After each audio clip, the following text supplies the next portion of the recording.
I'm Sarah. And I'm Cole.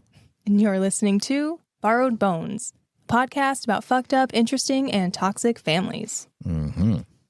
Today, I have no idea what we're talking about today. I don't have an inkling of a clue. I thought I told you a little bit. You gave me one I gave line. you the era.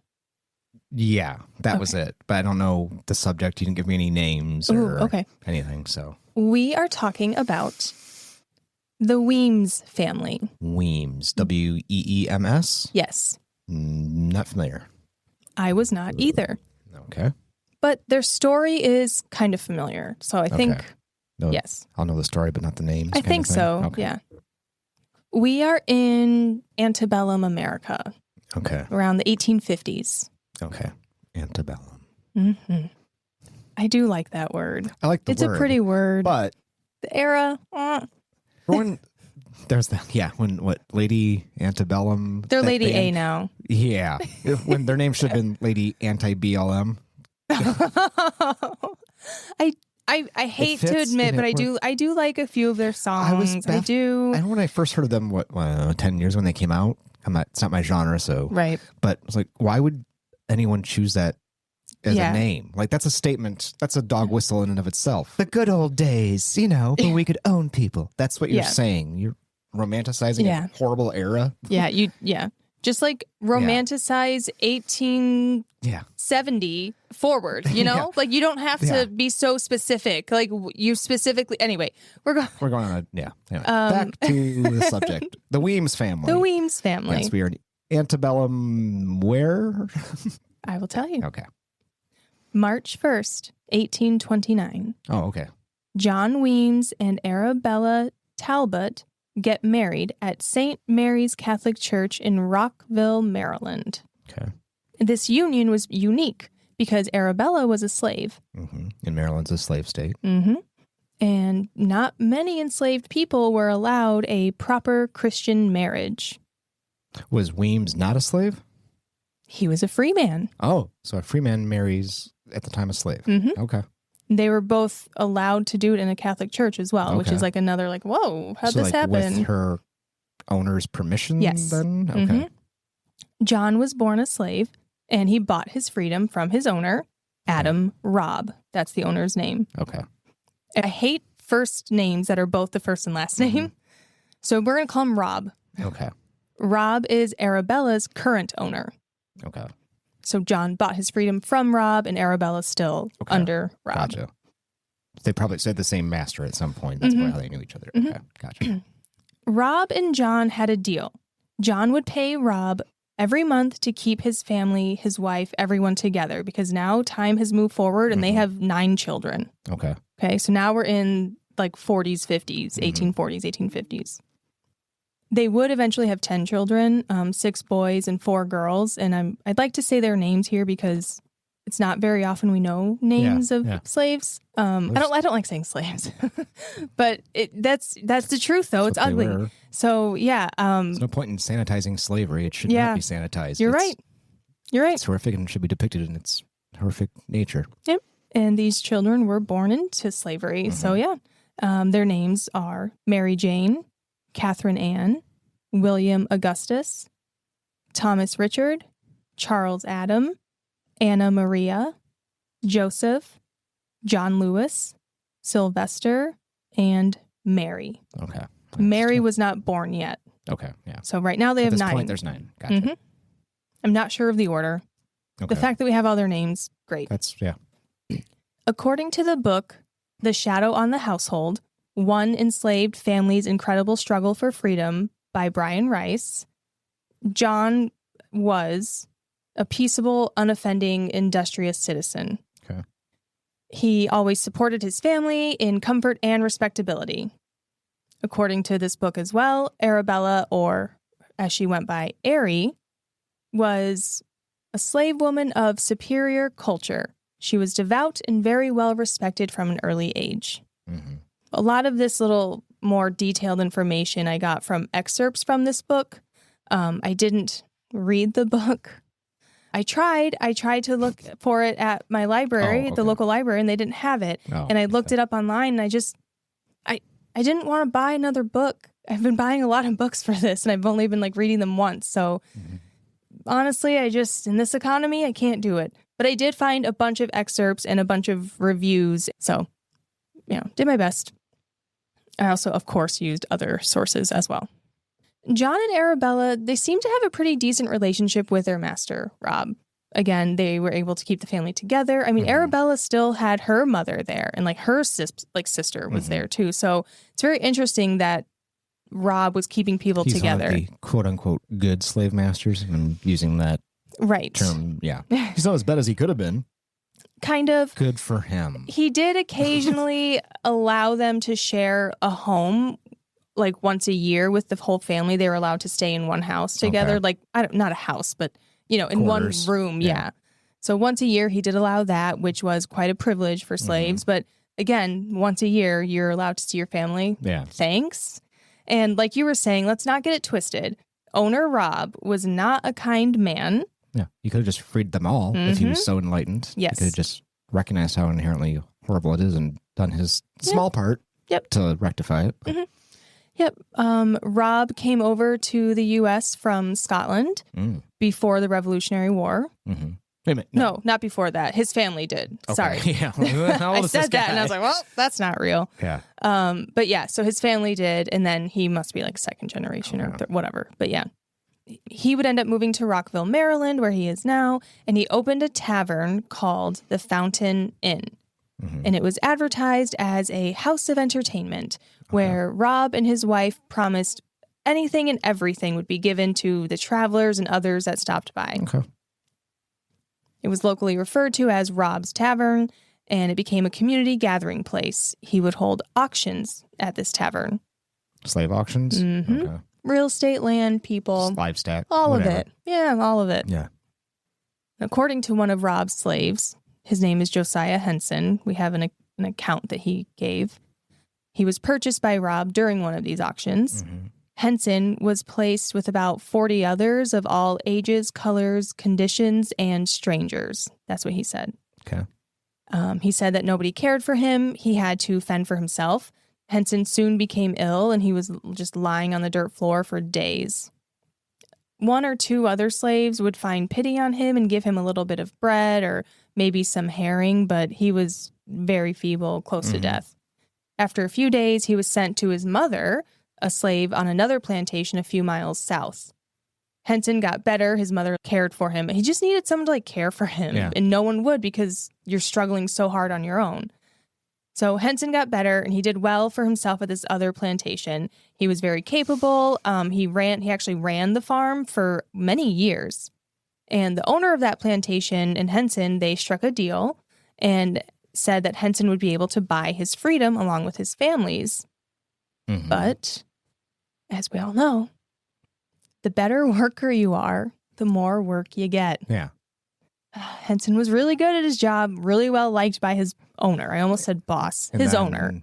The owner is less likely to uphold his end of the bargain of freeing him if he's such a good worker, because then he's an asset. Yep. Want to get high? Maybe not really, really high, but just a little bit. Just take the edge off. With Good Feels, you can do just that. Good Feels is a cannabis seltzer that is perfect for relaxation, enjoyment, or to take that edge off when you have to be around people and don't want to be. I feel that. Good Feels cannabis seltzer is sugar-free and made of high-quality, natural ingredients with flavors like blood orange, grapefruit, and pineapple mango. I finished a 6-pack of the pineapple mango and loved it. Not in one sitting. It was throughout the week, of course, but it was very nice to have one after I got home instead of alcohol that's going to make me dehydrated and not feel so good the next day. This was a way for me to unwind, relax, and it was not too crazy where I'm stuck in the couch, but just enough to where I could watch a whole movie without being too distracted. If you're not into carbonation, no worries. Good Feels has you covered with mood boosters. These are drink enhancements you add to your water, controlling the amount of THC in your drink. I'm currently sipping on water that has been enhanced by the lemonade flavor, and I've got to tell you, it's pretty nice. Go to shop.getgoodfeels.com today and use our promo code BONES, BONES, to get 20% off. That's shop.getgoodfeels.com, promo code BONES. And remember, you got to be 21 to buy it. Shop.getgoodfeels.com, promo code BONES. So after an unsuccessful attempt to buy his own freedom, Henson escaped from the plantation, fleeing with his wife and 4 children to Canada. Oh, okay. Yeah, this is how we can hear his account. Okay. In Canada, Henson became a leader of a free Black community, and he was an abolitionist of the Underground Railroad. He was an abolitionist and an Underground Railroad conductor. Sorry. Okay. Yeah. I said that too fast. He also wrote an autobiography. The autobiography is called The Life of Josiah Henson, formerly a slave, now an inhabitant of Canada, as narrated by himself. It's a very long-winded name. Yeah. Very straightforward. A lot of those books back then had ridiculously elaborate titles. You had to know exactly what you were buying, you know? Yeah. This autobiography inspired Harriet Beecher Stowe to write, as she was writing Uncle Tom's Cabin. Okay. It didn't inspire her to write it, but it gave her... Okay. She used Henson as the model for Uncle Tom. Yeah. And I want to shout out where I got this information from. I found it very interesting. From heritagemontgomery.org. Okay. It's a link to like a PDF brochure highlighting key figures and landmarks of the Underground Railroad in Rockville, Maryland. Right. It was really neat. It was well put together. Easy to read. Yeah. Because the subject's the Weems family, Yes, right? it is. Okay. Yeah. All right. But I wanted to shout out Henson because that was really inspiring. And also I wanted to shout out the website, heritagemontgomery.org, because it was really cool. Now back to the Weems family. Okay. Master Adam Robb died in 1847 before he could fulfill his promise to John. Do we know if he ever intended to, really? We don't, but he died. When Robb died, his children inherited his assets, his slaves, and his debt. There were 2 daughters that split everything, the debt as well. Robb was in quite a bit of debt, and his daughters were now having to pay the collectors. They were like, all right, let's go. Where's the money? So they start selling their slaves, I'm assuming. Yep. So they start selling the slaves. The daughters did whatever they wanted. There was no will, so there was no one to say what direction to go to. When Robb's estate was evaluated, within his assets, there was a list of, quote, Negroes and what they were valued at. Here's a few of them. There was 55-year-old Mary Jones. She was worth $75 back then, which is about $3,000 today. There was 55-year-old John Henson, which is a different first name from the Henson from earlier. Yeah. But 55-year-old John Henson was valued at $150. That's like $6,000 today. Arabella's sister, so like her adult sister, was valued at $450, and that's over $18,000 today. And then Arabella's aging mother, Cecilia, she was valued at $15, which is the same as a cow back then. Okay. And that's just over $600 today. Yeah. It's just crazy to me. And also Maryland was a state that there was a lot of the abolitionists too. It was right there on the cusp of everything. Yeah. Shares a border So these people back then did know, like it was like 50-50, hence the Civil War. Like half of the population did know that it was wrong. They might not have felt equal to Black people because the North was racist still too, but they didn't, they knew it wasn't okay to whip and chain them and beat them and force them to do things. Like, my God. Anyway, one of Robb's daughters and her husband, they obtained Arabella, the mom, along with a couple of the daughters, Anna Maria and Catherine Ann, and then 2 of the boys. They were then sold to slave traders. They were sent to a holding pen in Washington, D.C. to wait until they could be taken to Alabama to be sold at an auction. Yeah. Anna Maria and her sister Catherine were sold to Charles Price. Okay, so Anna Maria and sister Catherine Ann were sold to Charles Price. And then Mom and the boys were sold to the traders and went to Washington, D.C. Okay. All right. Before this happened, though, John was still fully expecting to purchase his family's freedom. He went up to New York to make arrangements for their freedom. When he returned, he found out that his wife and children had been put in a Washington, D.C. slave pen just waiting to be sold. And also, the price for their purchase went up quite a bit. Of course. The Weems family had been sold to slave traders for $3,300. Today, that's $137,000 today. Okay. When John Weems returned, he was offered his wife and youngest daughter for $900. They're like, we can have these two for $900. That's about $37,000 today. Weems only had $600, so he couldn't make that. He couldn't do that. Yeah. There was an offer by a local businessman to lend him $1,700 if John could raise $1,600. But John only had a couple days to raise the money. They were like, we'll hold them for a few days. We'll give you some time, but only a couple days. And John couldn't come up with it in time. He was able to purchase his wife and the daughter, but not everyone. So he got a couple, but not everyone. So John did the only thing he could think of. He went for help. He traveled the countryside to raise awareness and get support from anti-slavery communities in Washington, D.C., Philadelphia, New York, England, Scotland.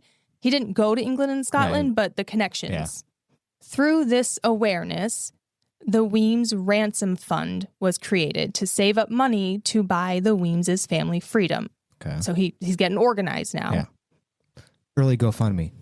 Yeah. Because the government's never going to help you, so you have to rely on the charity of strangers. Yeah. Yep. The first round of funds were used to purchase his daughter, Catherine, before she reached childbearing age. Oh. Yeah. They were thinking of that. They were like, we want her. They're trying to, However, escape plans were necessary for the other two daughters because their owners were not accepting offers. Even when they were well above the asking price. The offer for Mary Jane was $700, which is $28,000 today, and the owner refused. And John and these other people that were helping him, they were trying for 6 years to buy her, to buy these other daughters. So they realized escape was the only option, right? You can only try so much. We have to get her out. We have to help her escape. A man named Henry Garnet helped Mary Jane escape. Henry Garnet, who is that? He was a prominent African-American abolitionist and a minister who himself escaped from slavery in Maryland when he was a child. Okay. So he's a part of the Underground Railroad. He's right in the thick of it. Mary Jane was 17 when she escaped. This is I think 1852. Mary Jane, it's said that she suffered mentally from this experience. I tried seeing details of how the escape actually happened, and I couldn't find any, but I found this. She was very traumatized by it. Yeah, she wouldn't talk much about the details of her escape, and neither would Henry Garnet. It just seems like they wanted to put it behind them. Mary Jane actually changed her name. Name. You escaped. You're not going to give too many details. I mean... What do you mean? Oh, the name or we don't know how she escaped. Well, yeah. You're not gonna, if you're an escapee, right? You're not gonna give too many details. Yeah. This is how I did it. Well, I mean, who knows? Maybe she would grow up one day after the Civil War, write a memoir, but nothing that I'm aware of anyway. But yeah, so after she escaped, she changed her name to Stella. So you're more likely to see the name Stella when you're looking for it than Mary Jane. Stella still wanted to help her family. Even though she was free, of course, she was like, I still need to help my family. And her and Henry wanted to gain more awareness of the family's severe circumstance. They're like, we still need to get more people knowing about this. A pamphlet was published in Scotland detailing the Weems' plight and was circulated in 1852. It describes Stella Weems as Garnett's adopted daughter. Mm-hmm. And there's an anonymous author. We don't know who wrote it, but people are pretty sure Garnett wrote it and helped publish it and helped push it through to get the people overseas to be interested in this and to send money, basically. Stella Weems moved with Henry Garnett and his family to Jamaica. They would end up moving there, but as they're in Jamaica, they're sharing her family's story. They're raising money. She also went on missions to England and Scotland with him. So she's raising awareness by moving and grooving with him and his family. Mm-hmm. I don't know if she ever reunited with her family. I don't recall where her story ends, quite honestly. A lot of it just kind of peters out. Okay. But she's with him and his family. Several years later, her younger sister, Anna Maria, she escapes to her family in Canada disguised as a male coach driver.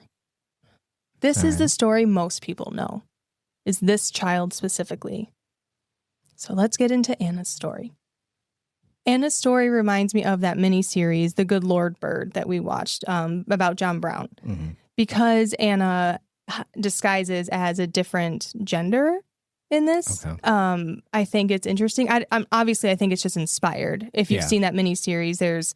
it's based on a James McBride novel, same title, The Good Lord Bird, and it's about it's a fictionalized account of John Brown's raid on Harper's Ferry, but told from the perspective of a fictionalized teen boy who's mistaken by John Brown for a girl, and he just lets him believe he's a girl. Like he assumes the role, and he's treated kind of nicer, being a girl versus like being 12, a boy. 13-year-old boy, and so he's of the age that could be mistaken, not like super identifiable as any gender. So. And he just lets John Brown believe he becomes like the camp cook. Yeah, he does like all the easy stuff. Well, easy to him stuff, right? Not the manual labor. Yeah. And isn't there a moment in the miniseries where they run across someone, a John, like a free man, but he's staying around to free his family? Mm-hmm. Yeah. John Weems. Yeah. I think that the author then of the book must have known this story a little bit. Probably. And maybe he was inspired by it. Yeah. It's kind of similar. Yeah. Not exactly at all. I mean, he didn't like just copy and paste or anything, but it seems inspired. Yeah. So it popped into my head when I was researching it. Anna Maria and her sister Catherine were sold to Charles Price, like I mentioned earlier, but Catherine her freedom was already purchased by her dad and the Underground Railroad. Yeah, I remember. For the childbearing age. But Anna Maria was still there. So now we have abolitionist and lawyer Jacob Bigelow, who is going to help. He's going to step in. However, Price figured it out by now, and he knew that the Underground Railroad was attempting to free her. Mm-hmm. He didn't want them to have her. He was like, I don't want you to buy her, and I don't want you to free her either. She can't escape. So Price made Anna Maria sleep in his bedroom. And this went on for 2 years. Price being nervous that she's going to escape. So she had to sleep in that bedroom for 2 years. Mm-hmm. And the thought is that she was being kept and kind of not hoarded. House arrest. Yeah, she was being kept because they wanted her to be like a breeder. Oh, okay. At this time, Anna Maria is about 14 or 15. I'm going to say 15 just for consistency. And after exhausting all legal means of freeing her, Bigelow and another abolitionist, William Still, arranged to have another person, Dr. Elwood Harvey, who goes by Dr. H, travel to Washington, D.C., and at the same time, they sent word to Anna Maria that she would need to get herself from Rockville, Maryland to Washington, D.C. on a certain date. Okay. So they're coordinating with multiple people part of the Underground Railroad, these abolitionists, these allies, and then her. We all need to meet in Washington, D.C. on September 23rd, 1855. Okay. Anna Maria escaped the Price household that night and made it the 15 miles to Washington, D.C. Again, I don't know those details, but she made it out. And she meets up with Jacob Bigelow. That's her first meeting point. The lawyer. Yes. At this point, Price was aware that his slave was gone, and he placed a newspaper ad about her escape, offering a $500 reward for her capture. This is 1855, so the Fugitive Slave Act is fully going on right now. So if you're an escaped slave, you have to be returned even if you make it to a free state. Yeah, there's no like once I cross the finish line, I'm in the clear. Once I tag out, I'm out. No. Yep, you have to be brought back. Yep. So oftentimes there would be rewards as well to bring them back. And so $500 reward for her, and that's about $18,000 today. So that's a big reward. Yeah.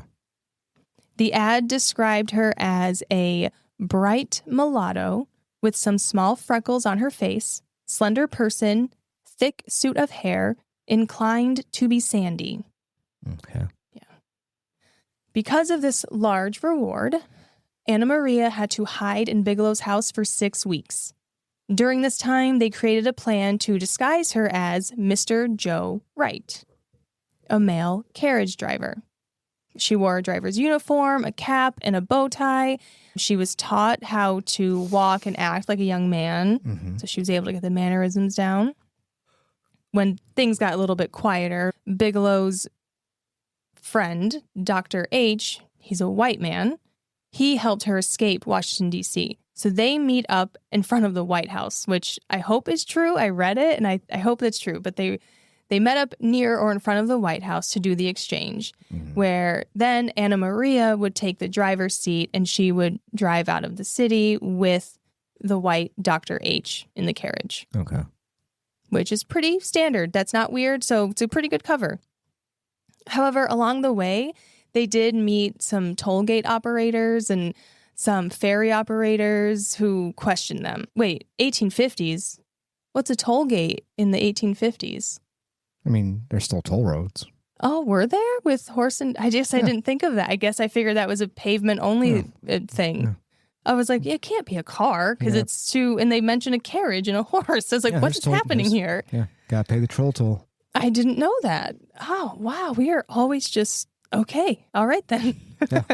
Okay, well, some toll gate operators and ferry operators would question them just because of the high reward. Everyone's just on high alert. However, they made it through, and they stopped for several days at one of Dr. H's friends' places, but he was a slaveholder. So that was Why is he tricky. Friends with him? I'm sure for certain, you know what I mean? Yeah, keep your enemies closer. I'm sure there's a reason, right? But he's hiding that he's a part of the Underground Railroad. Yeah. So Dr. H would make jokes that Joe might be a runaway. Like, oh yeah, this guy's a runaway. Haha. And Dr. H claimed to have dizzy spells, so Joe had to sleep in the same room with him in order to protect him if he falls. So he did what he could to keep him safe, and that went well. I can just imagine that was a very tense couple days. Yeah. They finally reach William Still's house in Pennsylvania. So now we're on to that third stop. They reach his house on November 22nd, 1855. Here, there's a photograph that was taken of Anna Maria in her disguise to send to her mother. I found it online, so I'll post that on Instagram. William Still would write in a report for the Underground Railroad, like a description of her. William Still. Oh, I just mentioned him. They're at his house now, William Still's house in Pennsylvania. Okay. Yeah. So they're at William Still's house in Pennsylvania, November 22nd, 1855. Okay, so then he writes. Yep. And then he's writing a report for the Underground Railroad. And he describes Anna Maria as about 15 years of age, bright mulatto, well-grown, smart, and good-looking. I just like to read those things, yeah. Anna Maria stayed at the Stills' house for several days before being taken to New York. On November 28th, Reverend Charles Bennett Ray escorted her to meet another abolitionist, Louis Tappan, and his wife in Brooklyn.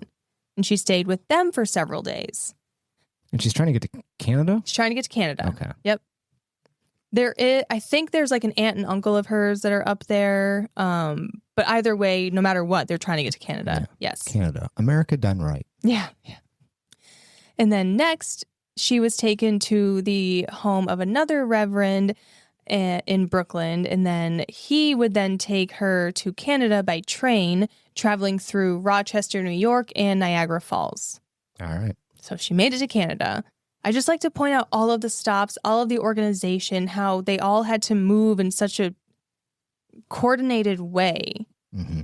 It's fascinating. That's not the right word. I don't know. It's just. If it fascinates you, then it's fascinating. Yeah. I don't know. It's interesting to see the will of people and how they can come together, unfortunately, in the most dire of times.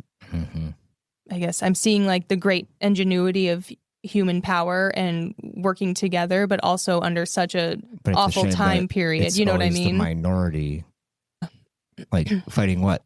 The oppression of the majority. Yep. It's always the majority of humans that are oppressing the minority. So like whenever there's like the optimism of the human spirit fighting, what's it fighting against? Other humans that are fighting to oppress them. Yeah, and like, that's where nothing will kill the human spirit. Not even other humans. I guess I just wish that we could discover this great human ingenuity and these human parts of ourselves that are so fantastic without being squeezed into such a negative. Like, I wish you could have something like the Underground Railroad, that kind of coordination, that kind of working together, that kind of human ingenuity to keep going, but without such a bad thing forcing it to happen. Like, why can't we just be really good with peace and goodness around? Like, why can't we just be good? I don't know. I'm ranting now. Why can't fish breathe air? Yeah. It's not their nature. Yeah. It's not ours. Yeah. Yeah. I just hate that good things have to come out of being squeezed. Yeah. You know, I just don't like that part of it. Anyway, so Anna Maria makes it to Canada. She's there. Once in Canada, she travels by train to Chatham, and from there, they were taken by carriage to the Dawn settlement for former enslaved people in Ontario, Canada. Okay. And this was where her aunt and uncle also found safety, so she met up with them. And the long journey for her finally ended December of 1855. Gotcha. Mm-hmm. What does she do then? I'll get there. Okay. William Still, in 1872, he recorded this event in the Underground Railroad records. And here's an excerpt from it. He says, "As noted, because the Fugitive Slave Act of 1850 meant any freedom seeker in a free state could legally be captured and returned to slavery, Weems's freedom was by no means secure, and she was sent on to New York and from there to Canada, where she was reunited with her family in December 1855. Mm-hmm. Yeah. To be a person of that time and to say, like, because the Fugitive Slave Act of 1850 meant that this person might, like, it's just so, I can't even imagine being in a place with slavery. And here we are today. I hear people saying, well, if a state votes on it, it'll be okay. And I'm like, are you kidding me, you guys? Like, first of all, you can't vote on slavery because that is just impossible. Think of the word. Well, what does that mean? It's not impossible. You could bring up,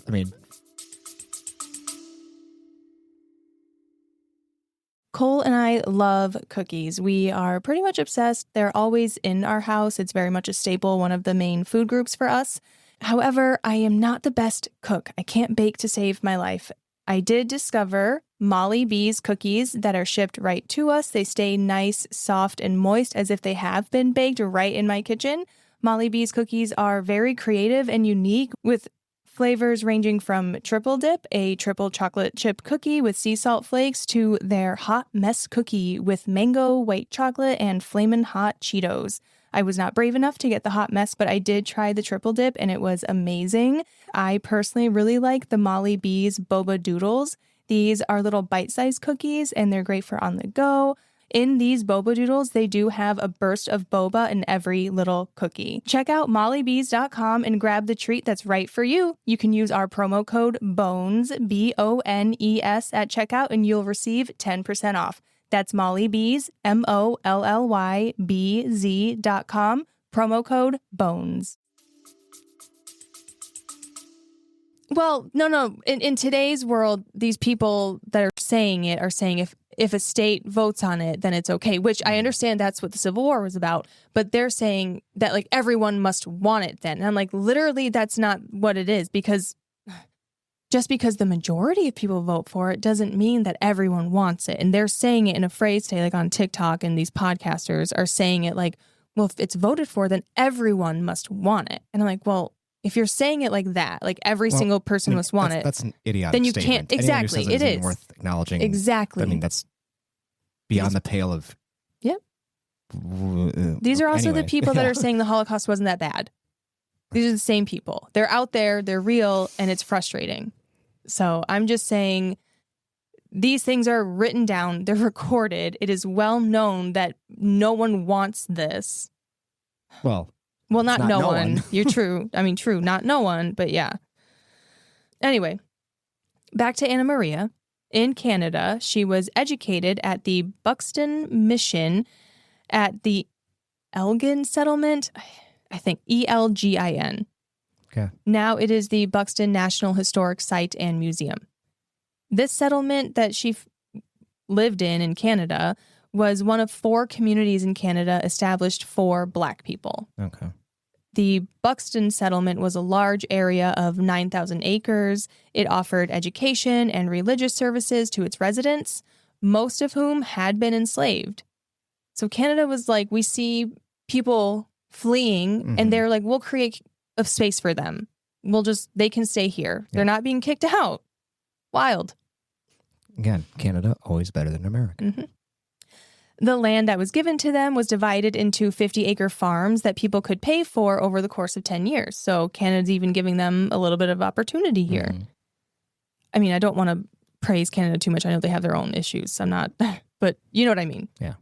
The community also had a brick making plant, a general store, a mill for grinding grain, and a sawmill. Over time, it grew to include a hotel, a post office, and other businesses. So it was like thriving. Yeah. In 1856, 120 students attended the mission school. The education there was so good that it was called the most successful Black settlement in North America. Then the local school in that area for white children closed, and those children transferred to the Buxton school to get a better education. Interesting. Yeah. And then the students from Buxton went on to become politicians, doctors, teachers, and missionaries. Yeah, missionaries. Not cool on that last one. Yeah, whatever. It's better than slave owners. Not for people being missionaried too. Yeah, I know. Everything I say today is a little off. And then they became oppressors themselves. There aren't really any records about Anna Maria too much after this. We just know it's where she settled. I did see that maybe she died in 1863. So I don't know. But that's where we know she last is. Okay. Meanwhile, we have John and Arabella, the mother and father. They would now have their 10th and final child, a daughter named Mary, and she was the only one of their children born free. Okay. And she was born in 1855-ish, they think. And at this time, they are still in the U.S. They're trying to free their sons. There's still a few that are not free yet. They focused on the girls first, I believe, and then went to the sons. Their freedom was finally purchased with money from the Weems Family Ransom Fund in 1858. All right. Arabella wrote to William Still saying that she was still expecting her final son, Augustus, any day to be coming home. He was the last family member still enslaved, and Arabella raised more money by herself to help free him. I don't know if the ransom fund was done at this point or what, but she did it. And she wrote to Still, she said, "I am expecting him daily, and may heaven grant him a safe deliverance and smile." Oh no, I don't know how to pronounce this word. You probably do. Propitiously? Let me see. Propitiously? Here. I tried to highlight it. Propitiously? That's what I was trying to say. I just couldn't get it. All right, let me see that again. She wrote, "I am expecting daily the return of Augustus, and may heaven grant him a safe deliverance and smile propitiously." Is that correct? "Upon you and all kind friends who have aided in his return to me." What does that word propitiously mean? Favorably, with benevolence, with good fortune. Oh, look at you, Arabella. Airy. Like I always, what does it say that slaves in 1850 had a better vocabulary than educated people today? Hey. No, I'm just kidding. She was smart, yeah. Yeah, our society has been dumbed down. Yeah. We don't use, like, that was probably a word that was used more naturally too. In general, too. Yeah, like we don't speak as eloquently anymore, which is sad that I think that, dumbs us down. It does. Yeah. I mean, look at me. I could barely pronounce it. Anyway, now that they have everyone free, John and Arabella would move to the Dawn settlement in Canada. They moved there in 1861 with, I don't know if all of their kids with them, but with a few of them. And then also that's just before the American Civil War. So I was happy to see that they got out before. I was like, do they know what's coming? Yeah. Right. And they did reunite with Anna Maria while they were in Canada. And they lived in Canada for 9 years before returning to Washington, D.C. in 1870. May I ask why? That's what I thought too. Whenever anyone moves here, I'm like, why? I think there was more of the family there. I don't know if their sons were still there or if Arabella's like sister. Like, I don't know if it was, but I'm pretty sure family is what took them back down to Washington, D.C. That's the motivation I just have to accept exists for people. Yes. I don't feel that myself. Well, I mean, Arabella and John worked their whole lives just to keep their family together. So I guess with freedom, they're like, we have to at least experience freedom together. So I don't know what I would do. I don't know. But yeah, that's where we end the Weems family in Washington, D.C. I don't know exactly if Stella ended up being in Washington, D.C. with them, if she came back from Jamaica. I don't really know. What was Jamaica? I can't remember like when slavery ended in Jamaica. Like that, I was intrigued when you said that they went there. Yeah, I don't know what the situation was. I really don't know. I don't know the situation. I think I do come to think of it. I think slavery in the West Indies was prohibited before it was in the U.S., like decades before. Oh, okay. I think it was. Yeah. But don't quote me on that. That's something I have to look up to verify. Yeah, look it up. We're sitting in the dark right now. I don't want to look it up. Yeah. There's no lights in here today. So you guys look it up. I don't know the history too well, but I know about them. Yeah, they lived there. And so that is the story of the Weems family, how they fled, paid, and bled for their freedom. Yeah.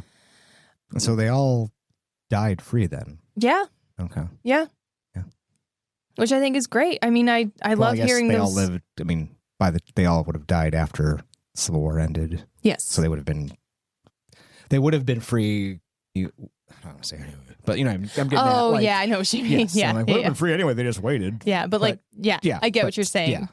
Yeah. Just wait one more year. No. Don't tell me to wait one more year. That's not what we're saying. Yeah.